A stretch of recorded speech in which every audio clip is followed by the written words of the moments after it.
Çin'de koronavirüsün ardından hantavirüs ismi verilen yeni bir virüs ortaya çıktı. Virüs ile ilgili ilk ölüm sonrası bilgilere göre Yunnan'dan Shandong'a otobüsle dönen kişide görüldü.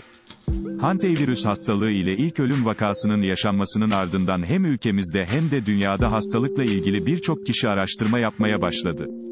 Ben de bu videoda, hantavirüs nedir, belirtileri nelerdir ve nasıl bulaşır sorularına cevap aradım. Çin'de ortaya çıkan ve bir kişinin ölümüne neden olan hantavirüs, Bunyavirinae ailesinde görülen oldukça etkileyici bir virüstür.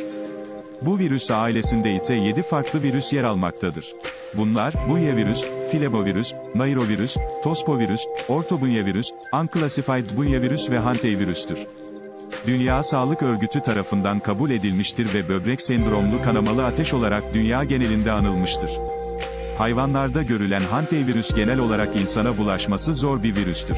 Asıl taşıyıcısı ise pamuk faresi adı verilen Sigmodon hispidus'e'dur.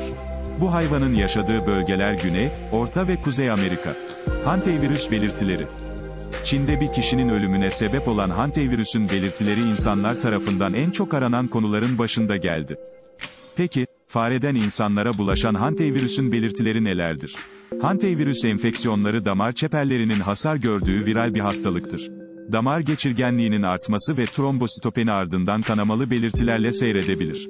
Hipertansiyona, akciğer ödemi, böbrek yetmezliği ve şoka kadar gidebilen ölümcül bir tabloya yol açabilir. Hantavirüs ile ilgili belirtiler ikiye ayrılır. Bunlar erken ve geç belirtilerdir. Erken belirtiler, yorgunluk, ateş, kalça, sırt, omuz gibi büyük kas gruplarında ağrıyı içerir. Ayrıca baş ağrısı, baş dönmesi, karın ağrısı, ishal, kusma, bulantı gibi belirtiler görülebilir. Geç belirtiler. Hastalığın başlangıcından 4 ila 10 gün sonra, hantavirüs pulmoner sendromu tablosu gelişir. Akciğer ödemi ve buna bağlı olarak öksürük, nefes darlığı gibi geç bulguları görülür. Hantavirüs pulmoner sendromu tablosu gelişmişse, oliguri, idrar miktarında azalma ve böbrek yetmezliği gelişir. Hastalık hakkında en çok merak edilen konu ise hastalığın insanlarda kuluçka süresi. Ölümcül bir virüs olduğu belirtilen hantavirüsün kemirgenler tarafından 1 ay ile 12 ay arasında taşıyıcılık yapmaktadır. Uzmanların açıklamalarına göre hantavirüsün insanlarda kuluçka süresi net değil ama 12 ile 21 gün arasındadır. Hantavirüs sebebiyle ortaya çıkacak olan hastalık 12 ila 21 gün arasında kendisini belli etmektedir.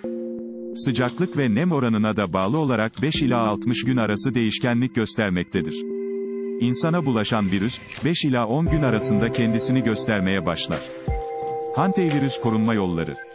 Evlerde kemirgen hayvanlar beslenmemelidir. Evde kedi besleyenler, daha önce hantavirüsü taşıyan fare yemişse kedilerini mutlaka sağlık kuruluşuna gerekli önlemler alarak götürmelidir. Evlerde genel olarak farelere yönelik önlemler alınmalıdır, yani besinlerin ağızlarının kapatılması. Kemirgenlerin yaşadığı ortamlarda çalışanlar eldiven ve maske takılması, dezenfektan kullanılmalıdır. Kapı ve pencerelere sineklik konulmalı, çöp konteynerlarının kapakları sürekli kapalı tutulmalıdır.